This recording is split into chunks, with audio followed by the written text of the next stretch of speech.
Alright, you can see pretty much ready to go now. You can see the difference between last time where they just had the cables in the grade beams. Now they got all the cables where the actual slab is going to be too. So you got a bedroom here, office here, entryway. You can see where they form in the entryway. They do this to put a curb, so this surface is going to be exposed to the weather, and then they'll have like a little 1/2 inch to 1 inch curb where the framed wall is going to attach, and then so the vertical wall is going to be here within the patio area, and water coming on this concrete will hit that curb and won't go under the bottom framing plate. So, and then this is the guest suite, spare bedroom, whatever you want to call it. Shower there for that guest suite. We want family to be comfortable when they come visit and want to stay. They have, this is going to be just a pad for AC units and stuff like that. And then this is our shower right here. It's pretty big. It's going to be walk-in. So you walk in this side, you can go through and walk out that side. There'll be a glass window there. Master bedroom.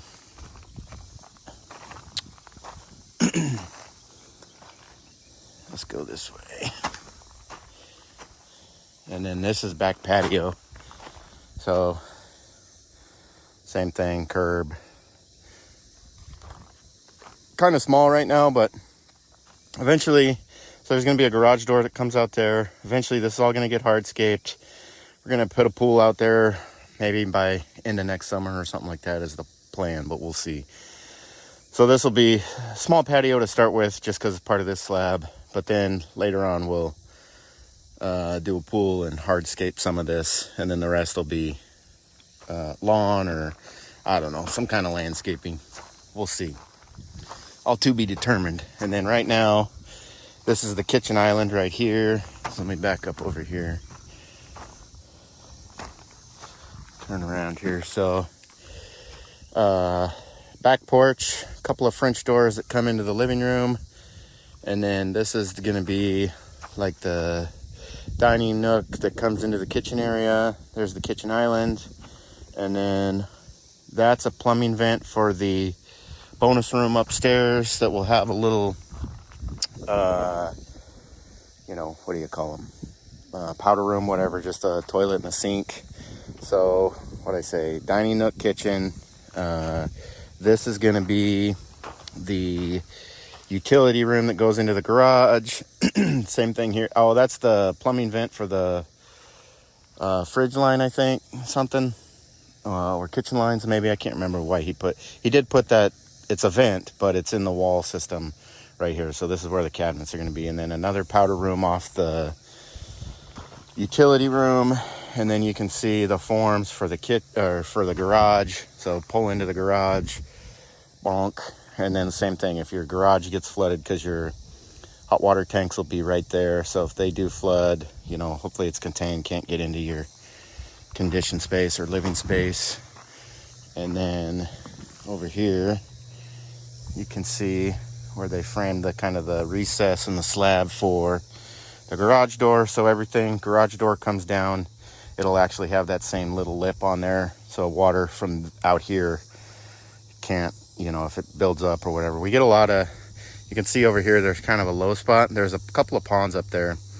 And when we get really heavy rains, I mean, there is a ton of water that comes down here. That's why I had them push all of this terrace back. This terrace was probably almost right here to the slab or to the foundation edge. And so I had them push all of this back for two reasons. For one, I wanted this terrace back that way, so any bulk water coming down here goes around either side of the house, but then also make the kind of the backyard kind of a little bit bigger. But also this swale that cuts here. So I got a swale back on the backside, and then another swale here. So any water that comes off the roof or this little small surface area can direct around either side of the house. And over here, it's still a little bit high. I think I'm gonna just manually do that myself. We'll see. I don't know how much finished grade they're gonna be doing, you know, after it's all said and done. I don't know what their plans are. I should know, but I don't know off the top of my head. So a little bit high here. Worst case scenario, I'd take my tractor and fix that. No big deal. But that way, I didn't want any chance of bulk water coming and overwhelming this, 12-inch slab edge and getting up and getting under the bottom plate. So in theory, all the sheet water that flows off the ground will come out and around the house and then go down that way and down into that tree line and everything. There's a big wash down there. It fills up with a ton of water when we get heavy rains here. So, but cut through, there's a couple of terraces from when this was pasture land. I think they terraced the ground to kind of hold some of that water. But I don't want to hold water. Good for pastures, bad for houses. So cut through that, it all drains down there. We're good to go. And then those two are the septic clean out. The septic's gonna be here, and then I'm gonna have a line that goes out there and sprinkles it. It's aerobic septic, if you guys are familiar. Here in Texas, the ground is all clay. That's the reason they're doing the PT slab too, versus traditional rebar. Just because the clay, during the wet and dry seasons, it swells and shrinks and swells and shrinks. And so over time, that will break up a rebar slab. The idea with this post-tension, it's all locked together and under tension constantly, so it moves, has one less chance of cracking and damage and things like that. So the septic systems, they'll have an aerobic system. It's got an extra chamber in it, and build up beneficial bacteria, blah blah blah, treat it. When it goes out, it actually goes out to a sprinkler system instead of a traditional drain field. If you put it in a drain field here in Texas, it would leach into the clay and stay there. A sprinkler, it sprinkles it on top, and then the sunshine evaporates it and gets rid of it that way. So I joke around with people. I said, yeah, I'm going to put my garden right there, but I don't think I'm going to really do that. It'd probably be fine, to be honest, but I don't think I want to risk it. But what I might do is put some deer feeder type attractant vegetation, feed the deer with that water. So we'll see. Who knows? But this is the last pour. I think our pour got pushed out from, I don't know what I said in my last video. It was supposed to be Friday. Then he told me Monday, and now it's going to be Tuesday, I think. So I'm leaving for the week for work. So this is the last time I'm going to see it before concrete comes. It was going to get poured on Monday, and I was going to come out and film some of that. But if they pour Tuesday, I won't see it. So you can say they taped all the vapor barrier seams.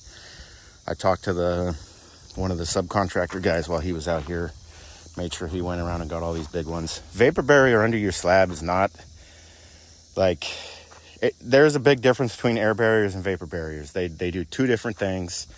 In an air barrier on your house, you want to be 100% hermetically sealed to be a true air barrier. A lot of projects today say they have an air barrier. In reality, they do not. Vapor barrier under your slab, if you don't have any hydrostatic pressure anticipation, which we don't, and hydrostatic pressure is like bulk water underground building pressure up. But if you've just got regular ground vapor coming through, there's some statistics out there that say, anything less than 20% like holes in your vapor barrier. So like, look at this, for instance. He had a big hole there that he taped up. But you can see that is not hermetically sealed. Is that going to be an issue for a vapor barrier that doesn't have any hydrostatic pressure? Probably not. Now, if you did have hydrostatic pressure, that would 100% be an issue where it would force water up through that. But we don't, or I don't anticipate any kind of, water like that. So anyways, it's all coming together finally. Getting very excited. Next time you see this, it's going to have concrete.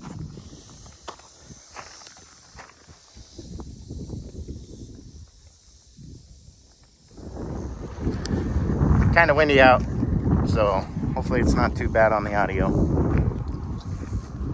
can see we got a slab poured.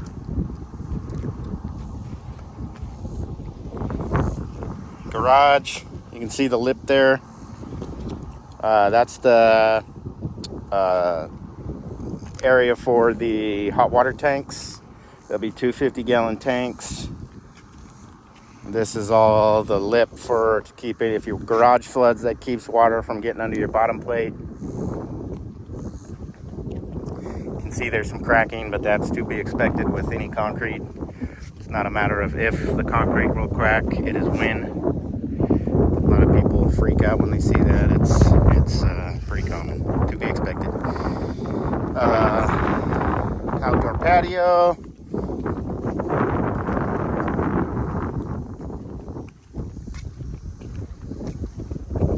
Master shower, guest bedroom shower. Got the lumber package delivered today. You can see this is the entryway here. Front entry where the door is going to be. And then the kids' bedrooms and all of that. So, yeah, I think they're going to start framing here pretty quick. Cannot wait. Kind of in a hurry today, so I'm not going to go over a whole lot on the concrete. But you can see how it looks. You can see these post tension cables. They still got the form pockets in there, so they haven't even stressed them yet or pre-stressed them. They were supposed to do that already, so I don't know what the deal is. Anybody who has no experience with construction will very quickly learn that your contractor says X and things end up happening on Y. So take everything with a grain of salt. It's to be expected.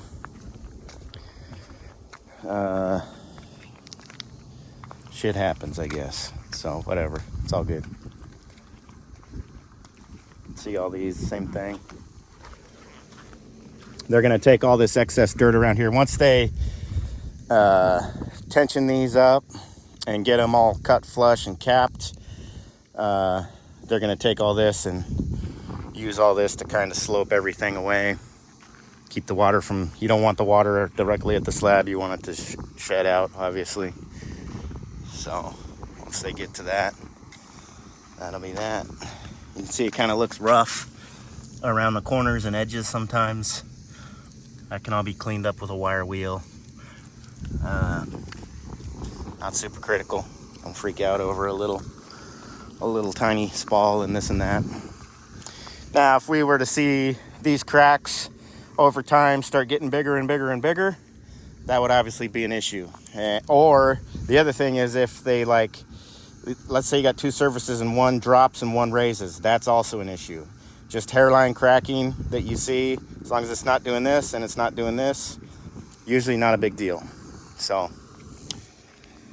anyways, I'll keep you posted. Like I said, this is just a quick shot to show you what's going on, but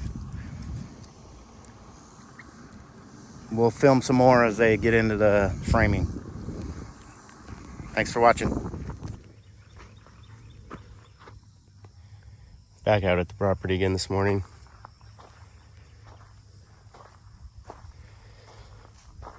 Not a whole lot's happened. They're just delivering materials, obviously, but they did stress the slab. So you can see they fill that. After they stress it, they they'll pull that little pocket out, stress it. There's a little anchor that goes into that cable that grabs it, so it's pulled tight.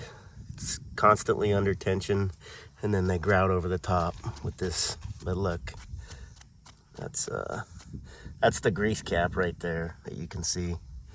They didn't do a very good job. I'm gonna have to talk to them about that, but it's very important that these are waterproofed and that no water gets in there.